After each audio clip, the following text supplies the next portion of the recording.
మీరు బ్యాంకు నుంచి ఇల్లు కొనటానికి లోన్ తీసుకుంటే మీరు కట్టే ఈఎంఐలో 2 భాగాలుంటాయి. ఒకటి ప్రిన్సిపల్, రెండవది ఇంట్రెస్ట్.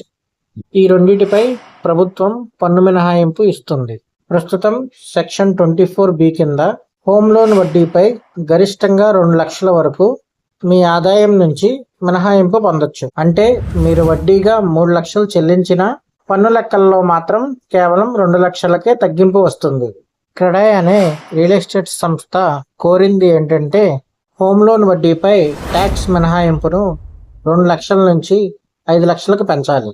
అంటే భవిష్యత్తులో మీరు వడ్డీగా 5 లక్షలు చెల్లిస్తే పూర్తిగా 5 లక్షలు మీ ఆదాయం నుంచే తగ్గించుకోవచ్చు. దీనివల్ల ఎవరికి లాభం? మిడిల్ క్లాస్ ఫ్యామిలీస్కి, కొత్తగా ఇల్లు కొనేవారికి, జాబ్ చేసే వాళ్ళకి, అలాగే నెలవారీ ఈఎంఐ చెల్లించే వాళ్ళకి. ఈ ప్రతిపాదన గురించి ప్రభుత్వం ఎందుకు ఆలోచిస్తుందో చూద్దాం. ఇళ్ల ధరలు పెరగటం, వడ్డీ రేట్లు ఎక్కువ అవ్వటం, అద్దె ఇల్లు దొరకటం అనేది కష్టంగా మారటం.